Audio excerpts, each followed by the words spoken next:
So now we're looking at This Is Just to Say, which is the title and also really the beginning of the poem, first line, by William Carlos Williams. And what's the story here? Amaris, what's going on? What happened?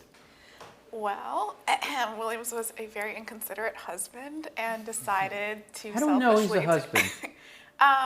Well, Pretty easy assumption based on... because we know that he's living with someone whose intentions he was aware of, that she was going to eat the plums, probably, that were in the icebox. At the time, this is a marriage.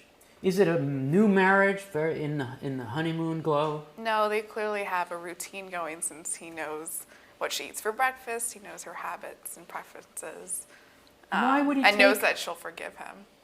He knows. That's I why think he's apetitious. William Carlos Williams this is the Whitmanian. He's apetitious. This is a word that Bob Perlman likes to use, and I think it's completely right here. He's hungry, but I think it's better to say he's apetitious. He has desire. So he's the kind of guy and the kind of poet who just takes what he wants. Yeah? Okay. All right, here we go now, Max. Is there a sexual politics? When there's this, boy, did I go all the way to the top? Is there a sexual politics? I mean, this is a marriage, as Amaris, I think, rightly deduces, that's comfortable. Each knows the other, and he takes what he wants. Sure, he has a certain sense of privilege and entitlement that we see here in the poem. Even though it's playful, he still knows that she was saving these, that she was planning to eat these, and he went in. There's a sort of a violation of her property and also of her space, and just when kind of going in and taking what he wants. When Williams commented on this, he said, well, it's almost a rape of the icebox. So sure, that's a clearly, loaded word. Yeah. It's a loaded word. And also, if we think of Flossie's response, it's also playful, but it's generous, it's giving, it's forgiving too. And in fact, instead of making any mention about the plums that he ate out of the icebox, she just replenished the icebox. It's her sort of role to make sure that he's well fed, that he has his lunch waiting. I think it's generous, but it's also just a touch condescending too. When she talks about the tea and just turn on the gas, like that's all you have to do. She's treating him like someone who doesn't understand the kitchen. Which I don't think he does. Which he does. All he understands is what he wants, and so he takes. Yeah. She's the happy genius of that household. If her poem is successful as a poem, then she is the happy genius, or the somewhat unhappy genius. But the question is what he gets out of this situation. What does Bill Williams get out of this situation? Emily, what would you say he gets from it? A sensory experience. Gets to eat a plum, which is just about as juicy a thing. And restore them in the poem. What's that? And restore them in the poem. He gets the poem. Yeah. This is not just a refrigerator note, an exchange of refrigerator notes. This is a family where the husband and wife aren't seeing each other in the course of the day, because he's a doctor and he has his practice. That's referred to in her note. Please switch off the telephone. Several people called up about office hours. I'm kind of tired of taking all the calls from your patients. You know, this is difficult, this life, this arrangement we have. And they don't see each other. So they exchange refrigerator notes, as we call them. It's a genre. Anybody ever left a refrigerator note or a kitchen note? What's the context socially? What's the purpose of that genre? Well, it's informational, but it's also very tonal all of the time. And I definitely think that there's something maybe aggressive, and this is just to say, and definitely passive-aggressive in reply. Passive-aggressive in reply and just plain old aggressive in his... Yeah. So, in a way, this is also part of the breakthrough of modernism. Williams writes a poem, makes a poem out of a note, a domestic note. Are we to celebrate that? I like to celebrate it to the extent that we do celebrate it. Why, Anna? Well, I think the kind of incidental nature of it is what makes it so sweet. Sweet, keep going. So sweet. So sweet, so compact, so... Everybody else? So cold. Cold in one way, yes. It's Sweet, definitely cold. domestic, keep going.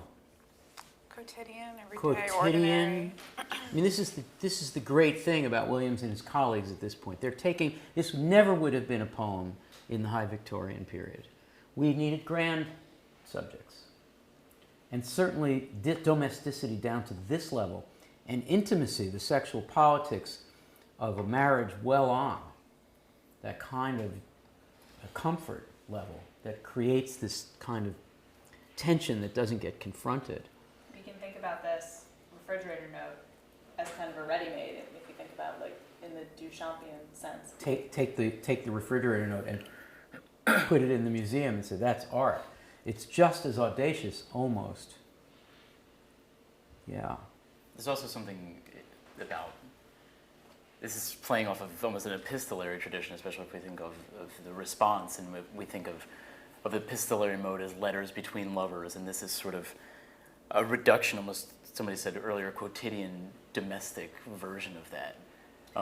To go to what you were saying about sexual politics. But if it were really a ready-made, then the note would be in prose, and it would be presented as handwritten. What does Williams do to the thing he could have found, his own note? What does he do to aestheticize it? What are some of the things that he does? I mean, obviously he lineates it. Can you say a little more about that? What does he do? Dave? What does he do? This isn't a refrigerator note, it's a poem. Well, just on a surface level, he breaks it up into stanzas. Okay, we haven't seen too many refrigerator notes that are in stanzas. Well, it's the same thing that Duchamp does, arguably, by taking the urinal and turning it on its head. It's a ready-made, but he's also manipulating it in some way. Slightly. This Yeah. is more than slight. Yeah, I would agree. I don't think it's ready-made. I think that in crafting the poem, he kind of endows the situation that he's writing about with a poetic quality, which isn't ready-made in the poem, and I think that's kind of the point. But that's what a ready-made does. It takes a normal object and turns it into an artistic object, I think. I think that's what Duchamp But with surprisingly little effort. Right. That turns out to be significant. This looks like But there's a lot of definitely effort. craft This in is here, and this is an imagist poem taken to the domestic situation.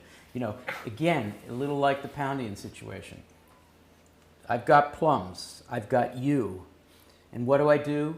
I don't describe what I've done to you, the violation. I describe how sweet and how cold and how wonderful the experience was. And that's what I want. And what I really want is a poem. So I've taken this domestic situation and turned it into a poem. It's my benefit. It's a little like the encounter. What's left from that encounter is the image of a person who eyed Pound and turned into a Japanese paper napkin and is now in the last line of a poem that Pound wrote. Very Poundian. Can we go back finally to the rape of the icebox? Any other thing that has to be said about that? We're not jumping up and down with anger at Williams. Amarise, Williams fan? Yeah, I mean, well, we're taking part in his appreciation and experience of the plum. So that's sort of redeems Flossie's it at gone, the the end. plum is long, long gone. Yeah. His The description poem, remains, however. the poem remains, and it's the Right. thing we celebrate. How wonderful that Williams could make a domestic situation into a poem.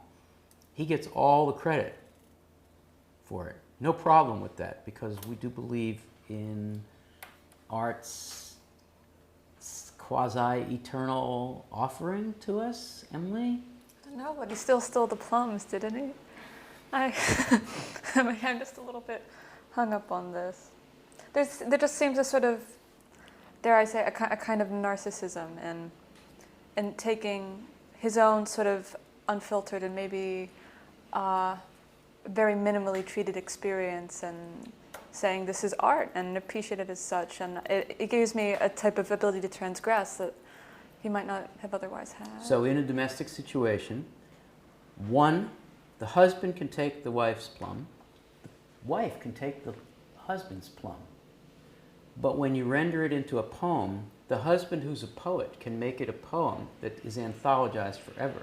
The wife can write a note, somewhat prosaic, that gets crumpled up on her desk and apparently retyped by Williams and put into his archive, where we have to fetch it out of the garbage, as it were, and create her alternate subjectivity as a kind of restorative. So finally, the domestic situation is potentially equal, but the poetic situation is unequal. Let's close by saying something about the title. This is just to say, so many people have used that. I use that all the time. If I want to do what? This is just to say. It's a great little preface. Max, rhetorically, what's it doing? This is just to say.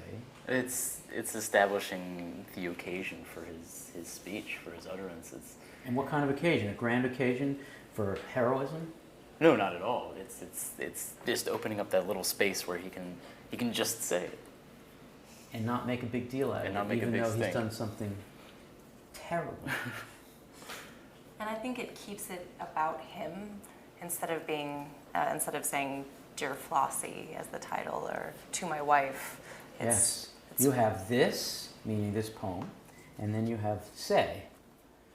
Justice, the word just seems to be fake modesty. I've written a I think it's all fantastic fake thing. modesty. It's all fake modesty. Dave, final word. Even the apology is funny because he does say, "Forgive me," but then he can't help himself and he goes to rub it in some more. Forgive me, I couldn't help myself. I'm apetitious. I take advantage of you and I make an art out of it. I win. It's a win-win situation for him. And I think it's a lose-lose for her, but I'm not sure. It could be a lose-win, but probably a lose-lose. Oh well, I suppose the message is don't marry a poet.